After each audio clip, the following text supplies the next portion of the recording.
आजकल लोग flying beast को कम देखते हैं, अगर आप देखते हैं तो उसका व्यूज भी बहुत ही कम है। 2 लाख 3 लाख, बहुत ही रेयर केस है 1 मिलियन मारता है उसका व्यूज। स्टार्टिंग में इनका जो वीडियोस में कंटिन्यूसली देखता था, मगर आजकल इनका जो वीडियोस है रेयरली देखता हूं। इसका कुछ कारण है, मैं बताता हूं। रीजन नंबर 1 है, जी हाँ, मासूमियत। खो गया है मासूमियत उस चैनल का। यहाँ पर मैं किसी का बुराई नहीं कर रहा, मगर मैं मेरे पर्सनल ओपिनियन बता रहा हूँ। पहले ऋतु जी का जो मासूमियत था वो दिखता था।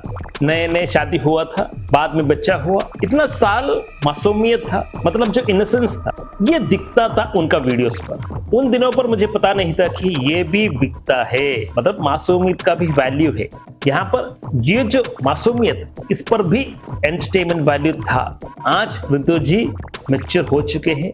अगर आप देखते हैं ऋतु जी का जो स्वभाव, तो पहले के मुकाबले आजकल बहुत ही मैच्योर है। अभी जो मैच्योरिटी दिखा रहे हैं उस पर एंटरटेनमेंट वैल्यू इतना नहीं है कि उसके कंपैरिजन, मासूमियत के कंपैरिजन इतना एंटरटेनमेंट वैल्यू कम दिखता है।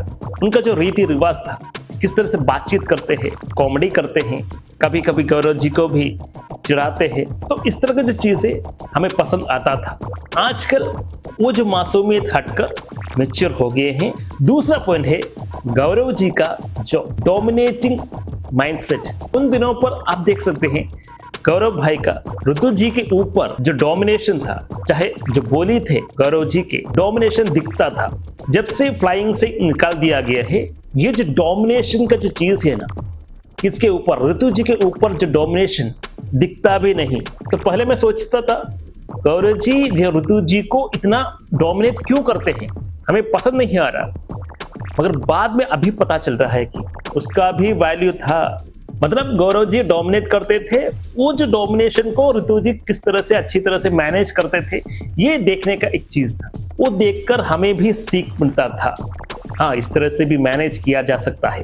मतलब एक लड़का लड़की के ऊपर डोमिनेट करता है, चाहे अपने बातचीत से ही हो।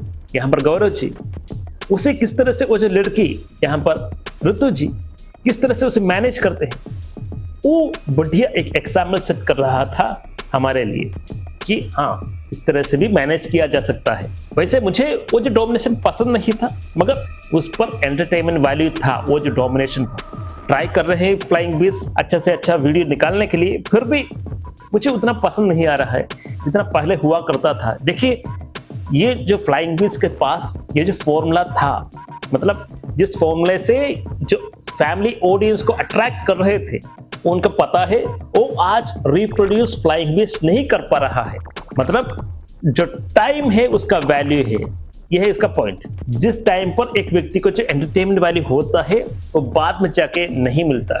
चाहकर भी फ्लाइंग बीस्ट आजकल उस तरह का वीडियोस प्रोड्यूस नहीं कर पाएगा। तीसरा पॉइंट है उनका जो एडिटिंग स्टाइल। जी हाँ, जिस तरह से वीडियोस आजकल एडिटिंग किया जाता है, इतना उसके बीच पर शोर होता है, पसंद नहीं आता। अभी भी मैं जब कभी भी निराश होता हूं तो पहले का उन दिनों का जो वीडियोस ही देखता हूं, आजकल का जो वीडियोस नहीं देखता। जो एडिटिंग पर बदलाव किया गया है, पता नहीं क्या हो गया है एडिटिंग आजकल। इतना बढ़िया था पहले, उन दिनों पर इतना शोर खराबा नहीं। हर एक जो मीम्स होते हैं या जो ट्रोल्स होते हैं उस तरह का कोई भी आवाज नहीं, बीच में कुछ भी नहीं। आजकल हर एक एंगल पर एडिटिंग पर आप देख सकते हैं शोर खराबा है वीडियोस पर। ये मुझे स्पेशली पसंद नहीं है।